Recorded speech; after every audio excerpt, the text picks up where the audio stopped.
श्रीगणेशाय नमः। अथ श्री सूर्यस्तवराज स्तोत्र विनियोगः।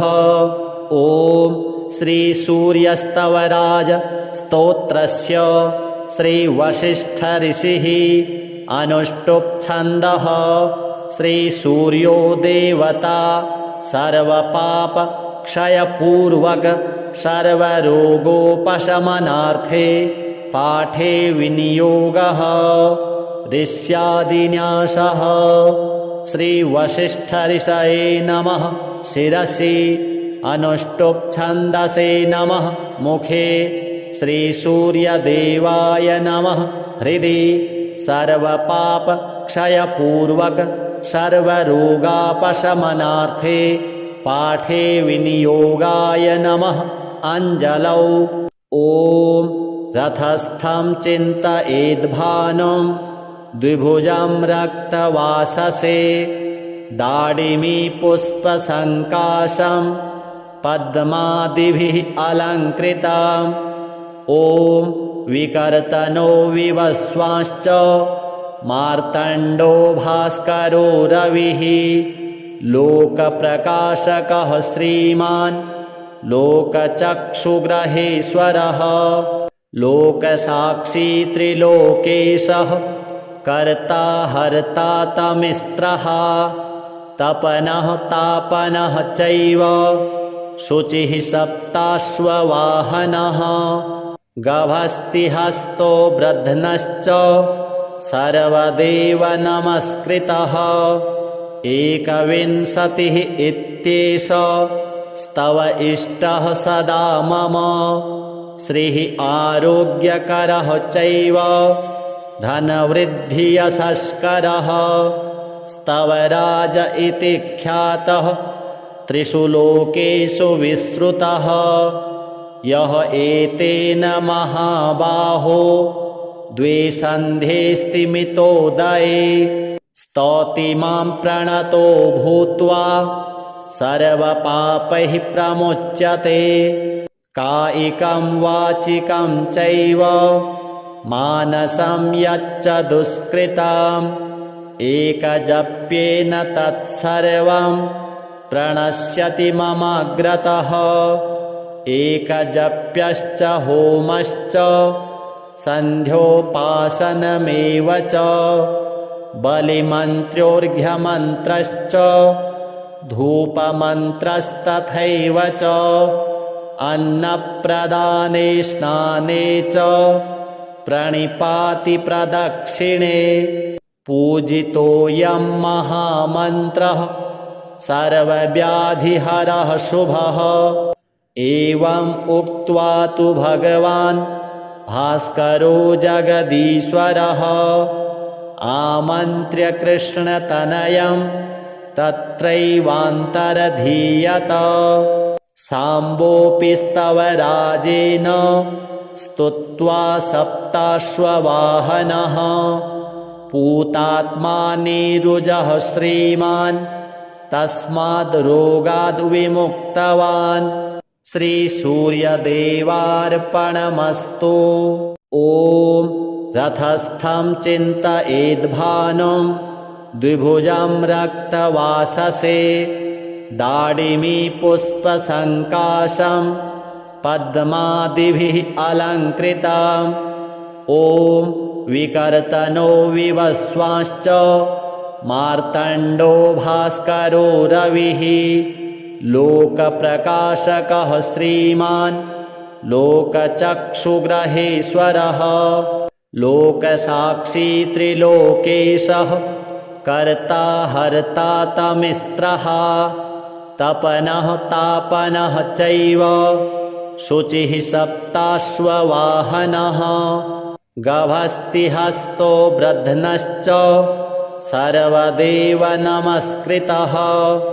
एकविंशतिः इत्येष स्तव इष्टः सदा मम, श्रीः आरोग्यकरः चैव धनवृद्धियशस्करः, स्तवराज इति ख्यातः त्रिषु लोकेषु विश्रुतः यः एतेन महाबाहो द्विसन्धे स्तिमितोदये स्तौति मां प्रणतो भूत्वा सर्वपापैः प्रमुच्यते कायिकं वाचिकं चैव मानसं यच्च दुष्कृतम् एकजप्येन तत्सर्वं प्रणश्यति ममाग्रतः एकजप्यश्च होमश्च सन्ध्योपासनमेव च बलिमन्त्रोर्घ्यमन्त्रश्च धूपमन्त्रस्तथैव च अन्नप्रदाने स्नाने च प्रणिपाति प्रदक्षिणे पूजितोऽयं महामन्त्रः सर्वव्याधिहरः शुभः एवम् उक्त्वा तु भगवान् भास्करो जगदीश्वरः आमन्त्र्य कृष्णतनयं तत्रैवान्तरधीयत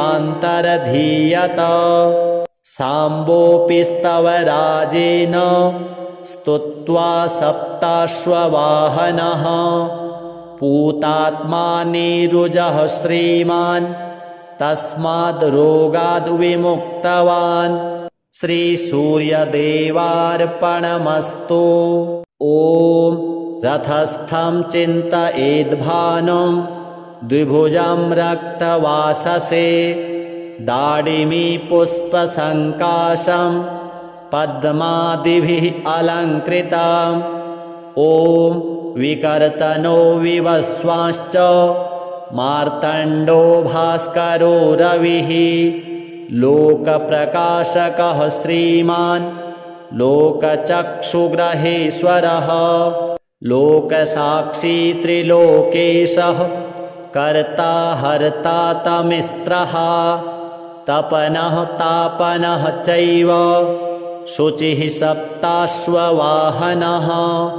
गभस्तिहस्तो ब्रध्नश्च सर्वदेव नमस्कृतः एकविंशतिः इत्येष स्तव इष्टः सदा मम श्रीः आरोग्यकरः चैव धनवृद्धियशस्करः स्तवराज इति ख्यातः त्रिषु लोकेषु विश्रुतः यः एतेन महाबाहो द्विसन्धे स्तिमितोदये स्तौति मां प्रणतो भूत्वा सर्वपापैः प्रमुच्यते कायिकं वाचिकं चैव मानसं यच्च दुष्कृतम् एकजप्येन तत्सर्वं प्रणश्यति ममाग्रतः एकजप्यश्च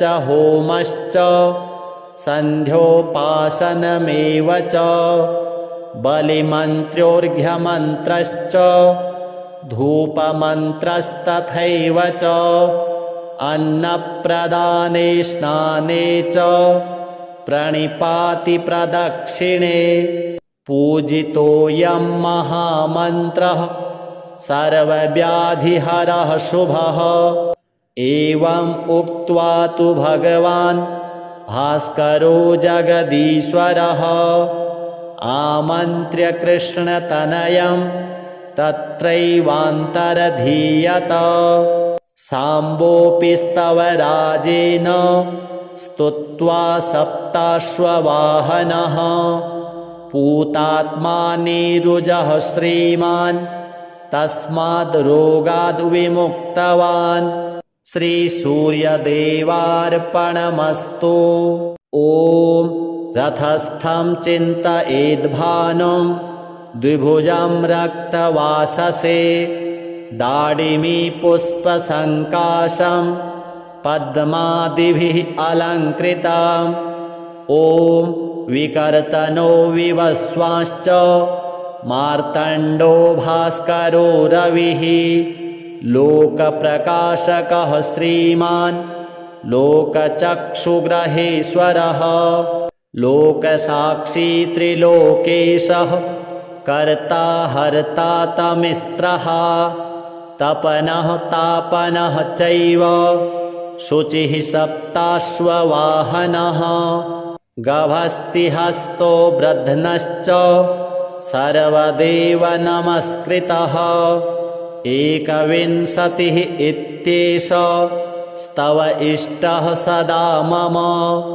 श्रीः आरोग्यकरः चैव धनवृद्धियशस्करः स्तवराज इति ख्यातः त्रिषु लोकेषु विश्रुतः यः एतेन महाबाहो द्वे सन्ध्ये स्तिमितोदये स्तौति मां प्रणतो भूत्वा सर्वपापैः प्रमुच्यते कायिकं वाचिकं चैव मानसं यच्च दुष्कृतम् एकजप्येन तत्सर्वं प्रणश्यति ममाग्रतः एकजप्यश्च होमश्च सन्ध्योपासनमेव च बलिमन्त्रोर्घ्यमन्त्रश्च धूपमन्त्रस्तथैव च अन्नप्रदाने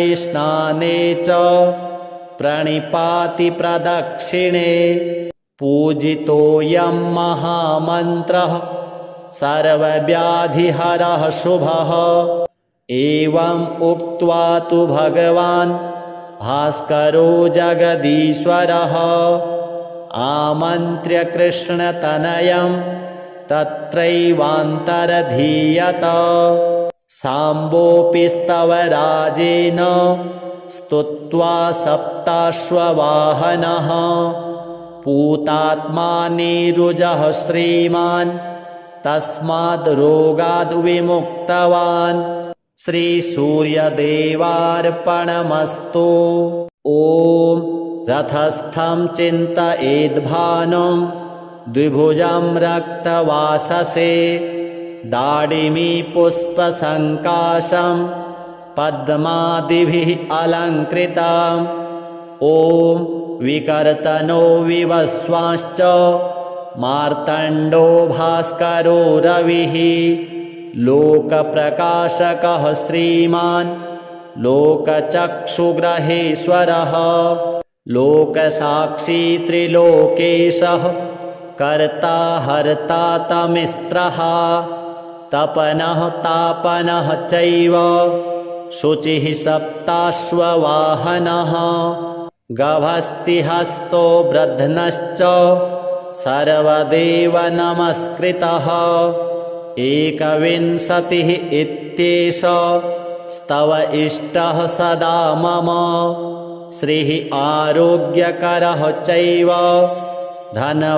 धनवृद्धियशस्करः स्तवराज इति ख्यातः त्रिषु लोकेषु विश्रुतः यः एतेन महाबाहो द्वे सन्ध्ये स्तिमितोदये स्तौति मां प्रणतो भूत्वा सर्वपापैः प्रमुच्यते कायिकं वाचिकं चैव मानसं यच्च दुष्कृतम् एकजप्येन तत्सर्वं प्रणश्यति ममाग्रतः एकजप्यश्च होमश्च सन्ध्योपासनमेव च बलिमन्त्रोर्घ्यमन्त्रश्च धूपमन्त्रस्तथैव च अन्नप्रदाने स्नाने च प्रणिपातिप्रदक्षिणे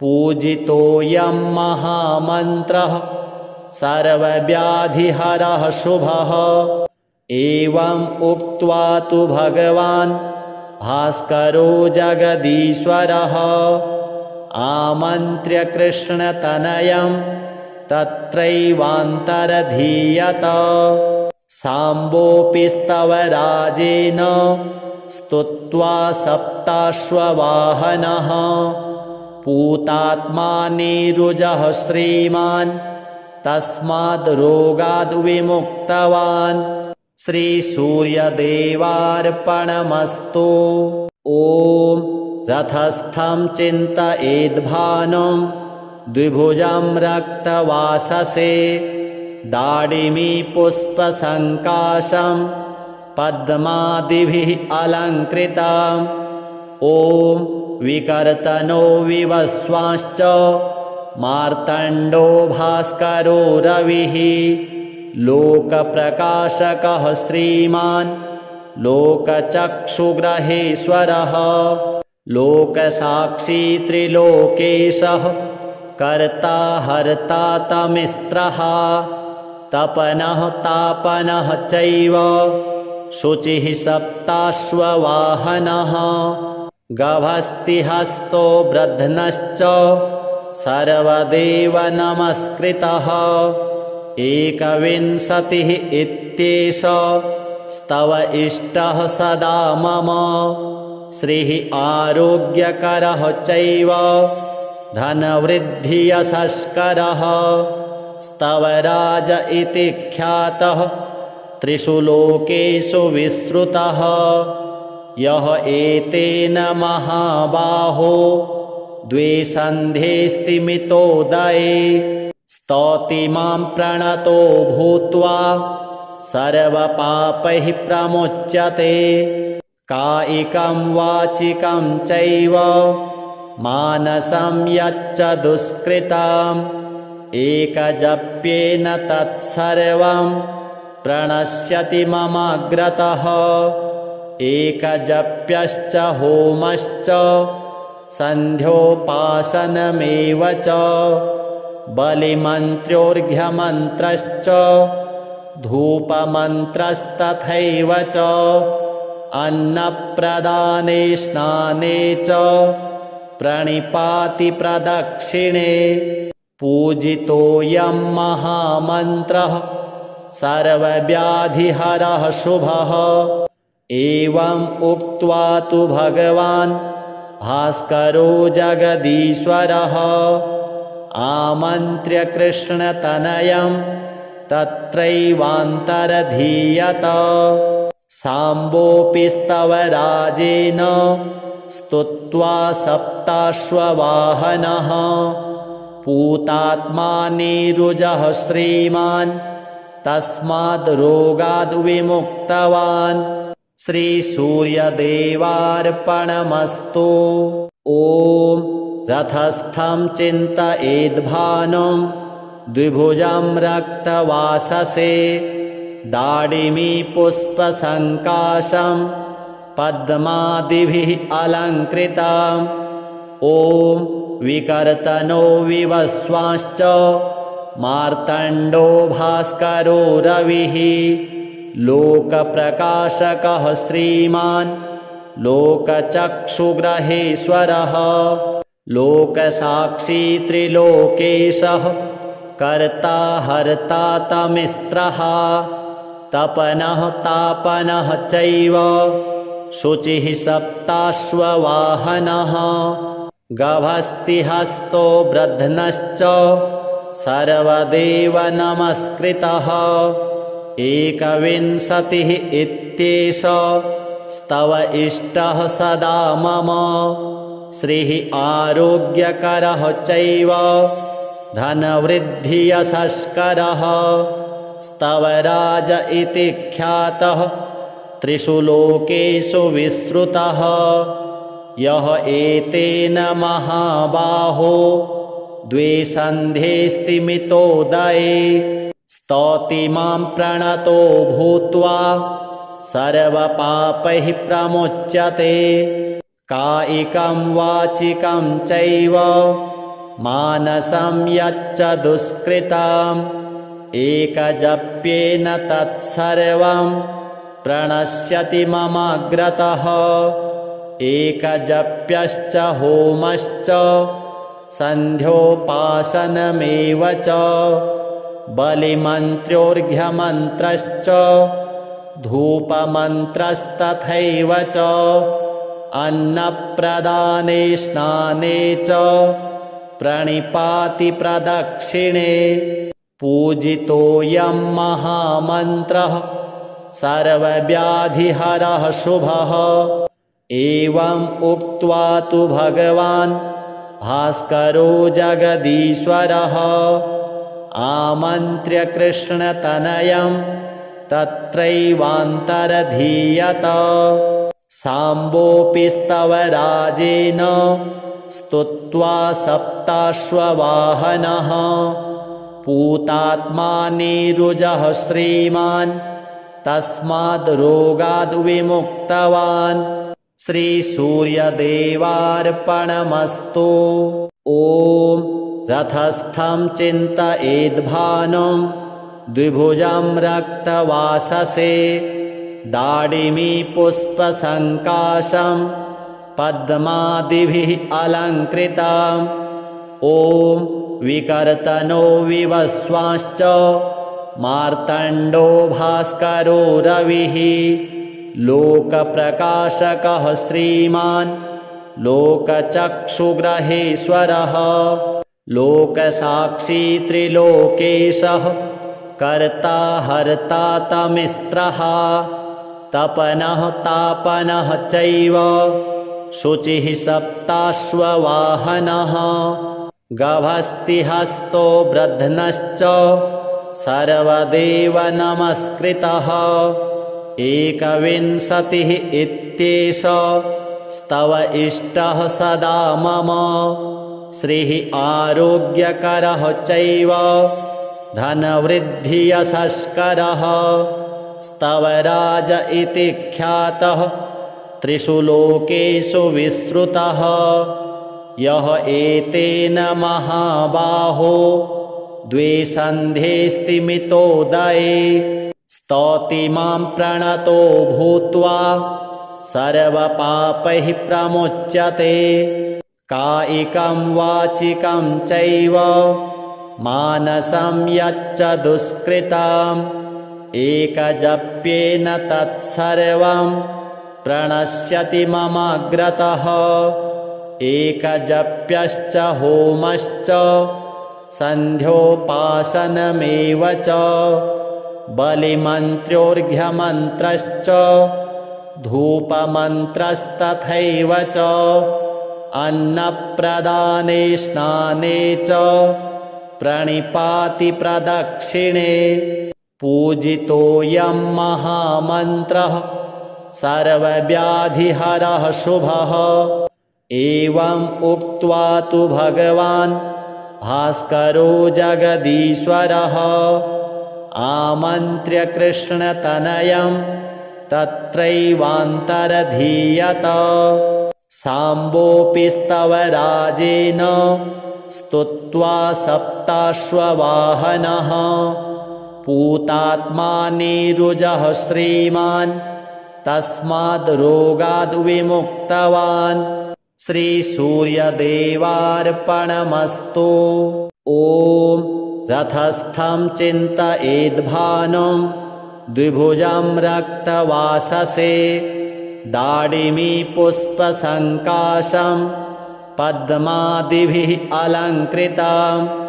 ॐ विकर्तनो विवस्वांश्च मार्तण्डो भास्करो रविः लोकप्रकाशकः श्रीमान् लोकचक्षुग्रहेश्वरः लोकसाक्षी त्रिलोकेशः कर्ता हर्ता तमिस्त्रः तपनः तापनः चैव शुचिः सप्ताश्ववाहनः गभस्तिहस्तो ब्रध्नश्च सर्वदेव नमस्कृतः।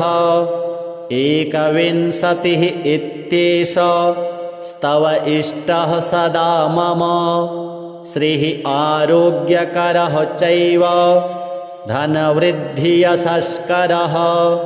स्तवराज इति ख्यातः त्रिषु लोकेषु विश्रुतः। यः एतेन महाबाहो द्वे सन्ध्ये स्तिमितोदये स्तौति मां प्रणतो भूत्वा सर्वपापैः प्रमुच्यते।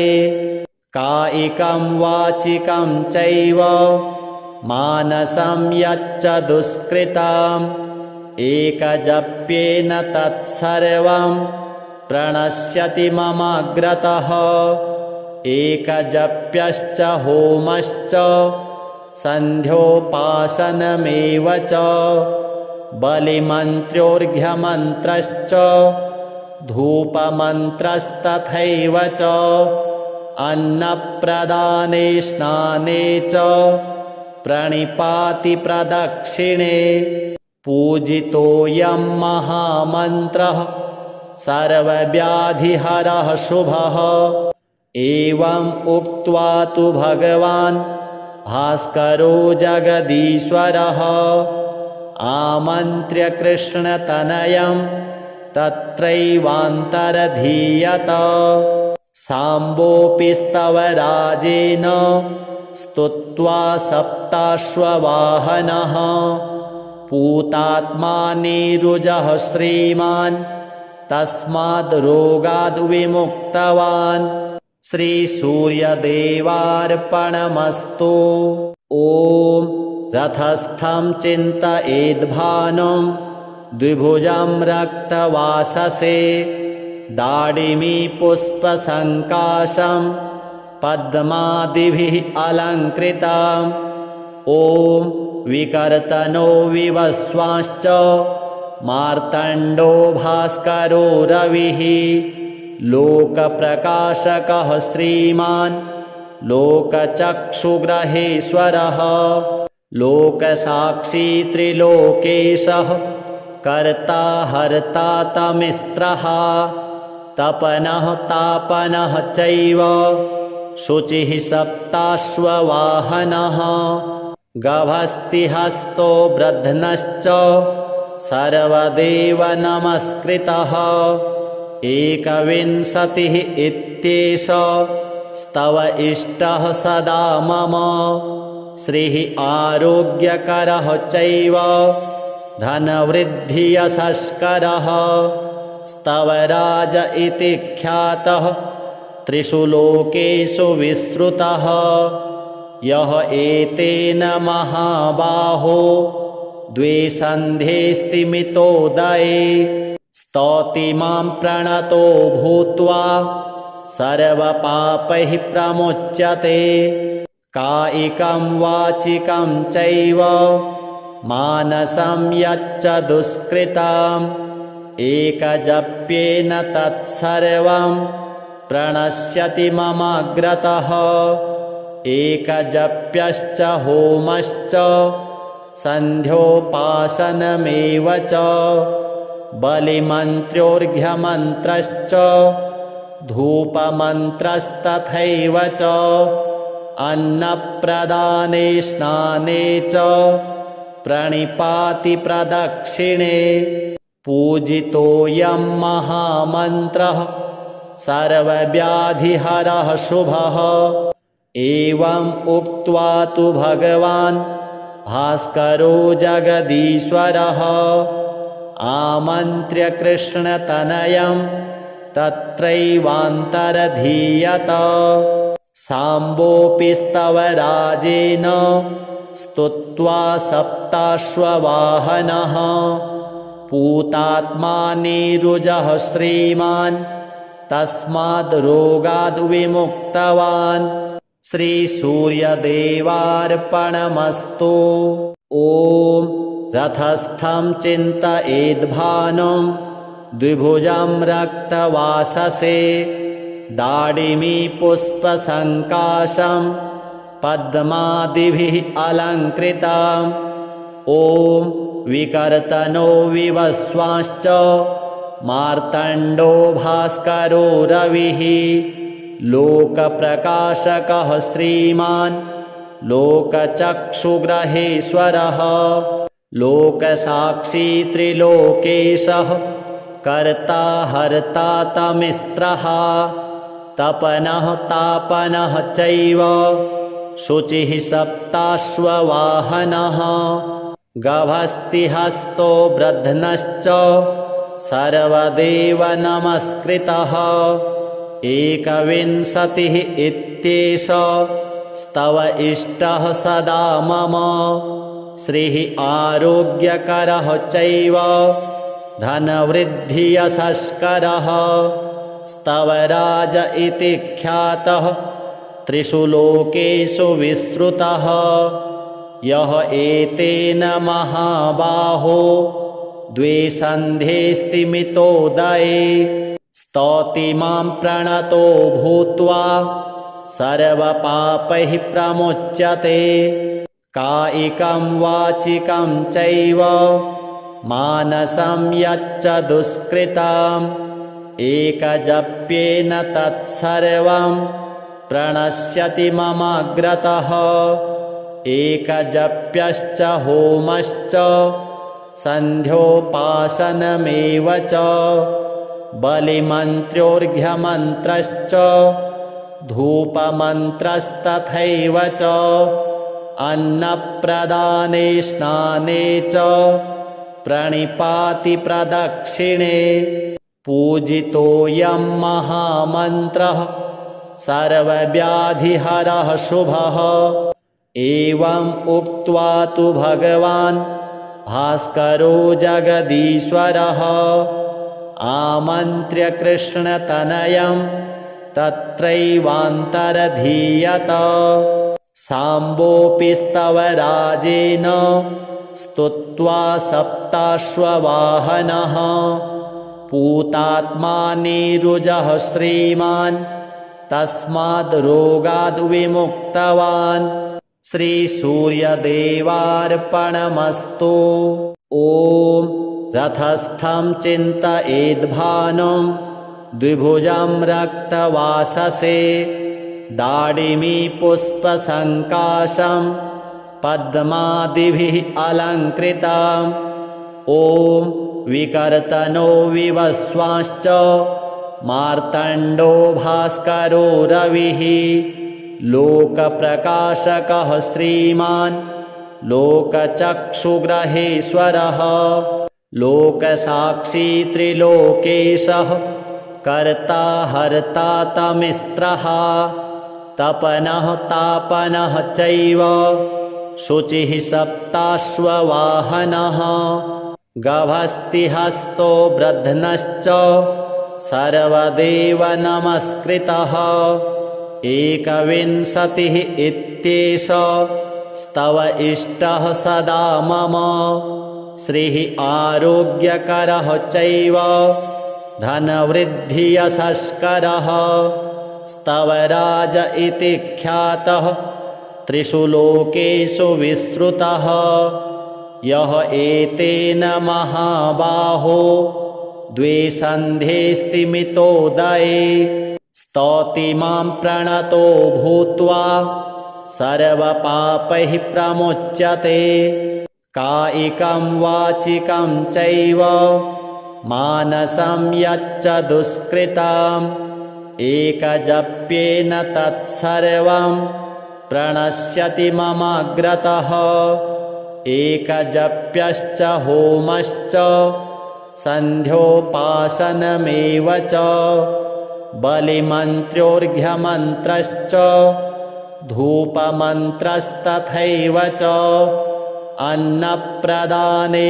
स्नाने च प्रणिपाति प्रदक्षिणे पूजितोऽयं महामन्त्रः सर्वव्याधिहरः शुभः एवम् उक्त्वा तु भगवान् भास्करो जगदीश्वरः आमन्त्र्य कृष्णतनयं तत्रैवान्तरधीयत साम्बोऽपि स्तवराजेन स्तुत्वा सप्ताश्ववाहनः पूतात्मा नीरुजः श्रीमान् तस्माद् रोगाद् विमुक्तवान् श्रीसूर्यदेवार्पणमस्तु। ॐ रथस्थं चिन्तयेद्भानुं द्विभुजं रक्तवाससे दाडिमी पुष्पसङ्काशं पद्मादिभिः अलङ्कृतम् ॐ विकर्तनो विवस्वांश्च मार्तण्डो भास्करो रविः लोकप्रकाशकः श्रीमान् लोकचक्षुग्रहेश्वरः लोकसाक्षी त्रिलोकेशः कर्ता हर्ता तमिस्त्रः तपनः तापनः चैव शुचिः सप्ताश्ववाहनः गभस्तिहस्तो ब्रध्नश्च सर्वदेव नमस्कृतः एकविंशतिः इत्येष स्तव इष्टः सदा मम श्रीः आरोग्यकरः चैव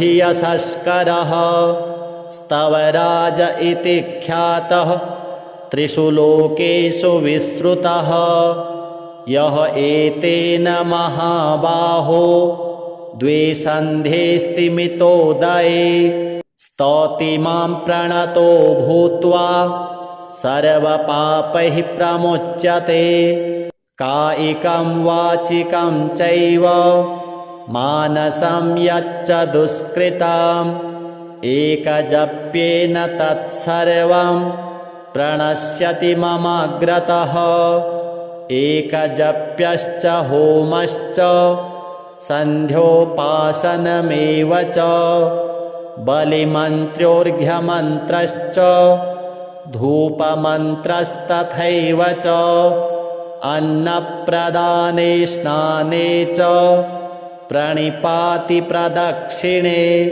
पूजितोऽयं महामन्त्रः सर्वव्याधिहरः शुभः एवम् उक्त्वा तु भगवान् भास्करो जगदीश्वरः आमन्त्र्य कृष्णतनयं तत्रैवान्तरधीयत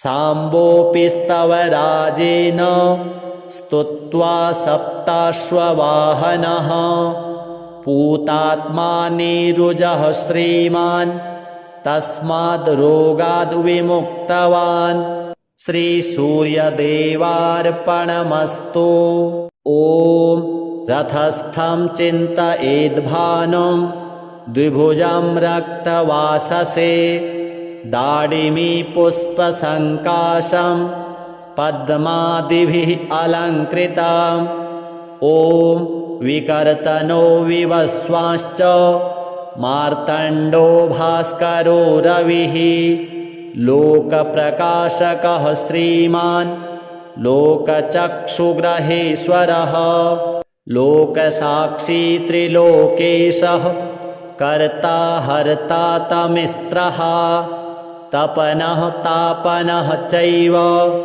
शुचिः सप्ताश्ववाहनः गभस्तिहस्तो ब्रध्नश्च सर्वदेव नमस्कृतः एकविंशतिः इत्येष स्तव इष्टः सदा मम श्रीः आरोग्यकरः चैव धनवृद्धियशस्करः स्तवराज इति ख्यातः त्रिषु लोकेषु विश्रुतः यः एतेन महाबाहो द्वे सन्ध्ये स्तिमितोदये स्तौति मां प्रणतो भूत्वा सर्वपापैः प्रमुच्यते कायिकं वाचिकं चैव मानसं यच्च दुष्कृतम् एकजप्येन तत्सर्वं प्रणश्यति ममाग्रतः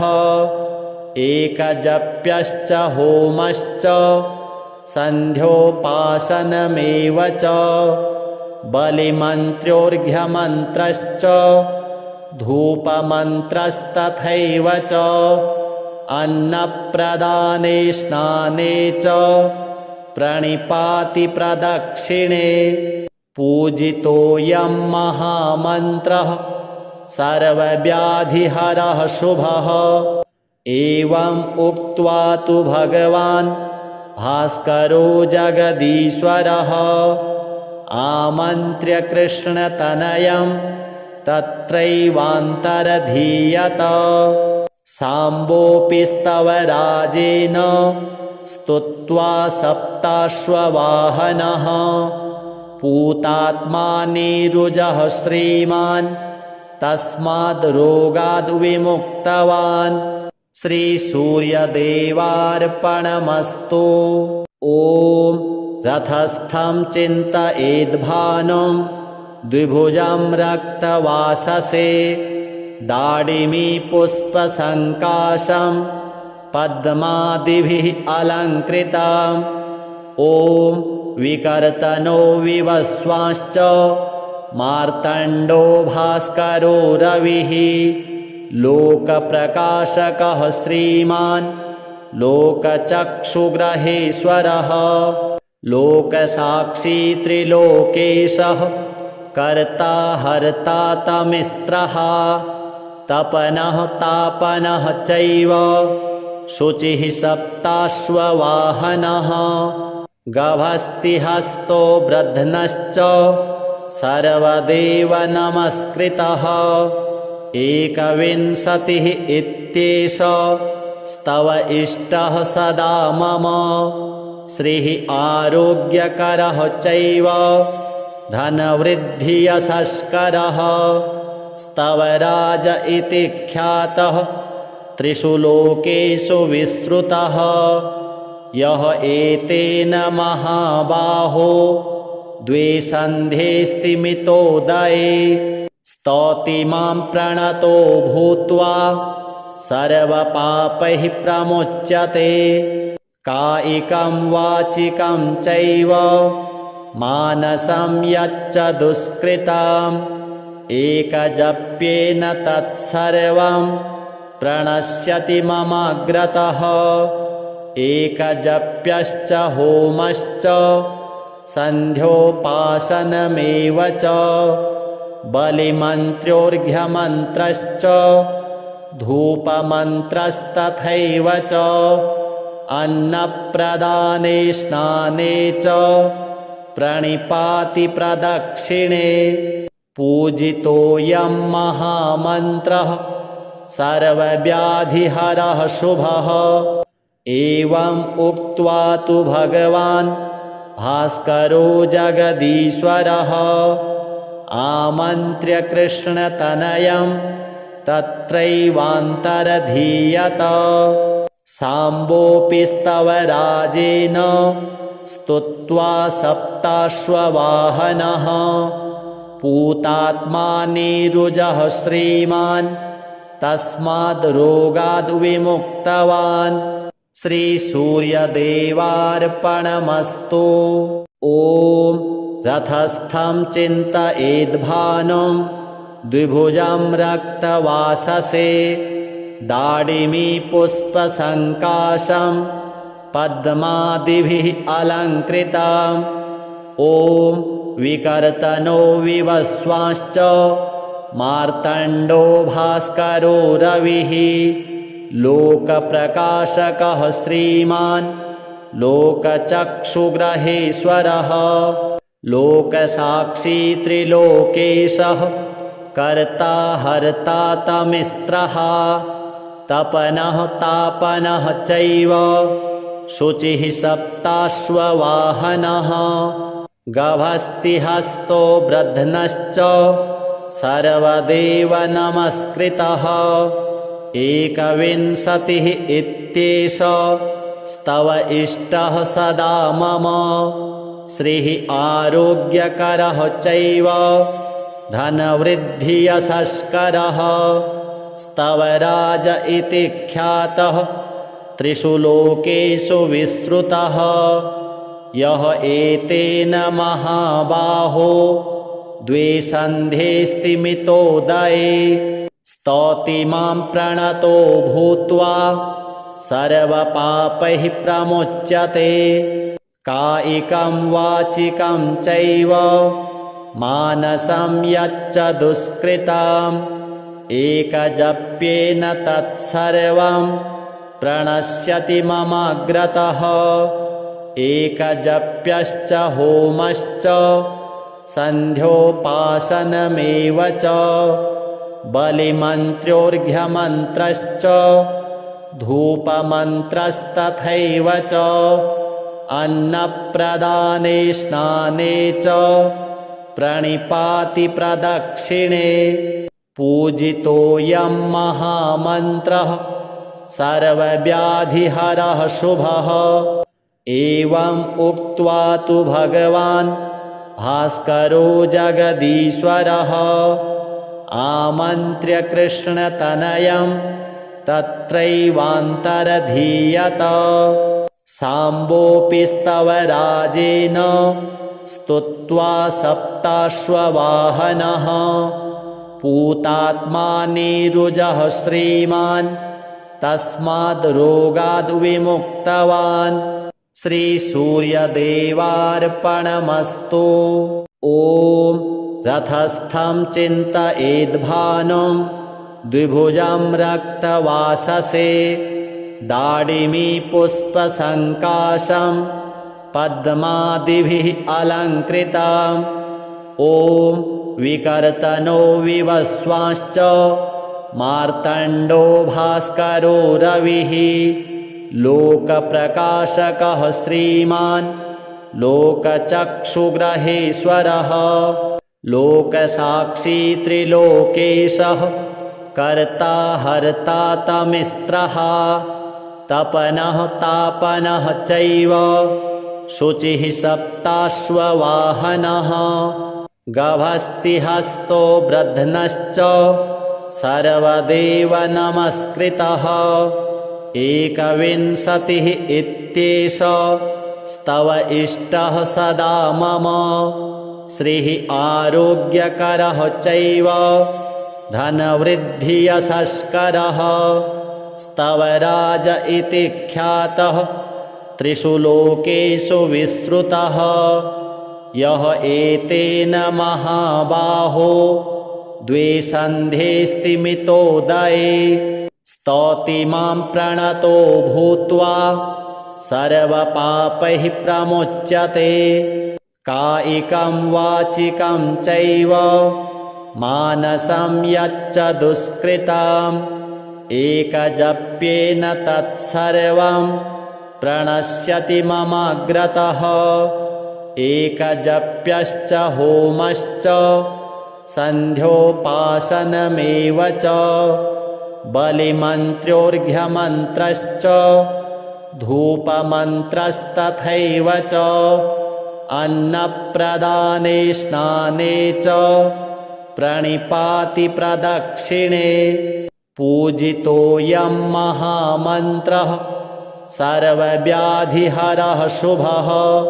एवम् उक्त्वा तु भगवान् भास्करो जगदीश्वरः आमन्त्र्य कृष्णतनयं तत्रैवान्तरधीयत।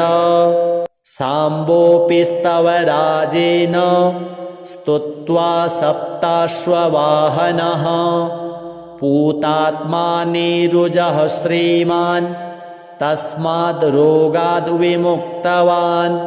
श्रीसूर्यदेवार्पणमस्तु। ॐ रथस्थं चिन्तयेद्भानुं द्विभुजं रक्तवाससे दाडिमी पुष्पसङ्काशं पद्मादिभिः अलङ्कृताम्। ॐ विकर्तनो विवस्वांश्च मार्तण्डो भास्करो रविः लोकप्रकाशकः श्रीमान् लोकचक्षुग्रहेश्वरः लोकसाक्षी त्रिलोकेशः कर्ता हर्ता तमिस्त्रः तपनः तापनः चैव शुचिः सप्ताश्ववाहनः गभस्तिहस्तो ब्रध्नश्च सर्वदेव नमस्कृतः। एकविंशतिः इत्येष स्तव इष्टः सदा मम श्रीः आरोग्यकरः चैव धनवृद्धियशस्करः स्तवराज इति ख्यातः त्रिषु लोकेषु विश्रुतः। यः एतेन महाबाहो द्वे सन्ध्ये स्तिमितोदये स्तौति मां प्रणतो भूत्वा सर्वपापैः प्रमुच्यते। कायिकं वाचिकं चैव मानसं यच्च दुष्कृतम् एकजप्येन तत्सर्वं प्रणश्यति ममाग्रतः एकजप्यश्च होमश्च सन्ध्योपासनमेव च बलिमन्त्रोर्घ्यमन्त्रश्च धूपमन्त्रस्तथैव च अन्नप्रदाने स्नाने च प्रणिपाति प्रदक्षिणे पूजितोऽयं महामन्त्रः सर्वव्याधिहरः शुभः। एवम् उक्त्वा तु भगवान् भास्करो जगदीश्वरः आमन्त्र्य कृष्णतनयं तत्रैवान्तरधीयत। साम्बोऽपि स्तवराजेन स्तुत्वा सप्ताश्ववाहनः पूतात्मा नीरुजः श्रीमान् तस्माद् रोगाद् विमुक्तवान्। श्रीसूर्यदेवार्पणमस्तु। ॐ रथस्थं चिन्तयेद्भानुं द्विभुजं रक्तवाससे दाडिमी पुष्पसङ्काशं पद्मादिभिः अलङ्कृतम्। ॐ विकर्तनो विवस्वांश्च मार्तण्डो भास्करो रविः लोकप्रकाशकः श्रीमान् लोकचक्षुग्रहेश्वरः लोकसाक्षी त्रिलोकेशः कर्ता हर्ता तमिस्त्रः तपनः तापनः चैव शुचिः सप्ताश्ववाहनः गभस्तिहस्तो ब्रध्नश्च सर्वदेवनमस्कृतः एकविंशतिः इत्येष स्तव इष्टः सदा मम श्रीः आरोग्यकरः चैव धनवृद्धियशस्करः स्तवराज इति ख्यातः त्रिषु लोकेषु विश्रुतः यः एतेन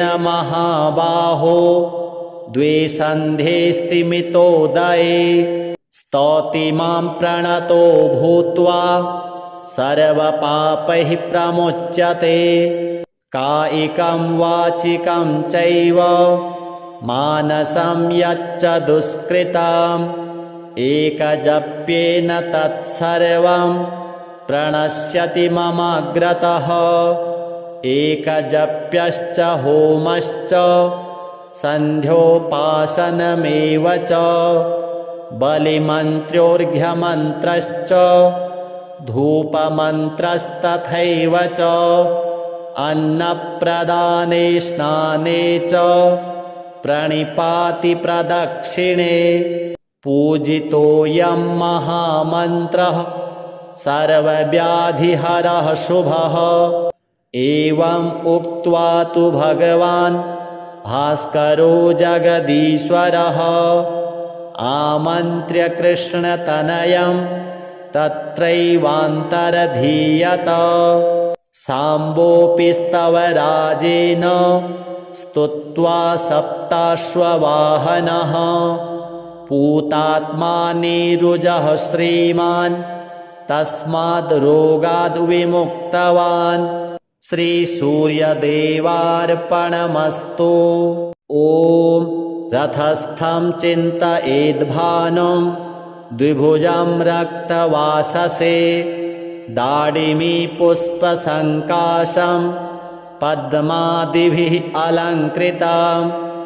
ॐ विकर्तनो विवस्वांश्च मार्तण्डो भास्करो रविः लोकप्रकाशकः श्रीमान् लोकचक्षुग्रहेश्वरः लोकसाक्षी त्रिलोकेशः कर्ता हर्ता तमिस्त्रः तपनः तापनः चैव शुचिः सप्ताश्ववाहनः गभस्तिहस्तो ब्रध्नश्च सर्वदेवनमस्कृतः एकविंशतिः इत्येष स्तव इष्टः सदा मम श्रीः आरोग्यकरः चैव धनवृद्धियशस्करः स्तव राज इति ख्यातः त्रिषु लोकेषु विश्रुतः यः एतेन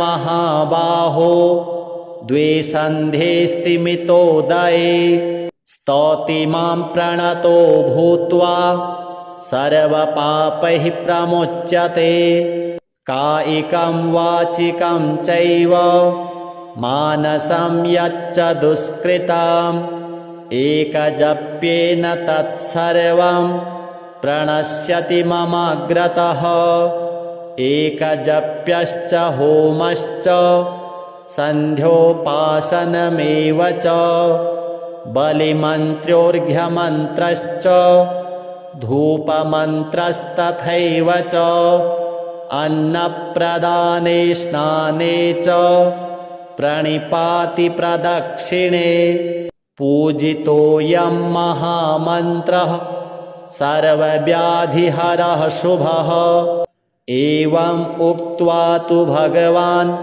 भास्करो जगदीश्वरः आमन्त्र्य कृष्णतनयं तत्रैवान्तरधीयत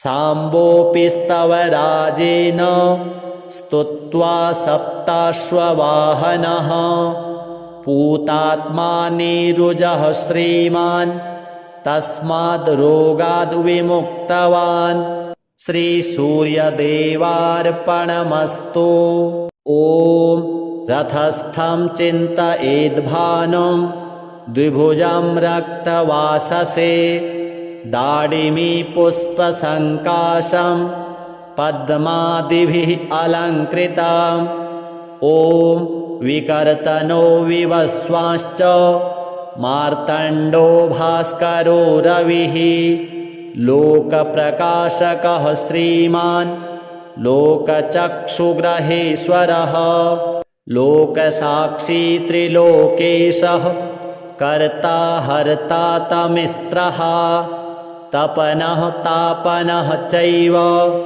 शुचिः सप्ताश्ववाहनः गभस्तिहस्तो ब्रध्नश्च सर्वदेव नमस्कृतः एकविंशतिः इत्येष स्तव इष्टः सदा मम श्रीः आरोग्यकरः चैव धनवृद्धियशस्करः स्तव राज इति ख्यातः त्रिषु लोकेषु विश्रुतः यः एतेन महाबाहो द्वे सन्ध्ये स्तिमितोदये स्तौति मां प्रणतो भूत्वा सर्वपापैः प्रमुच्यते कायिकं वाचिकं चैव मानसं यच्च दुष्कृतम् एकजप्येन तत्सर्वं प्रणश्यति ममाग्रतः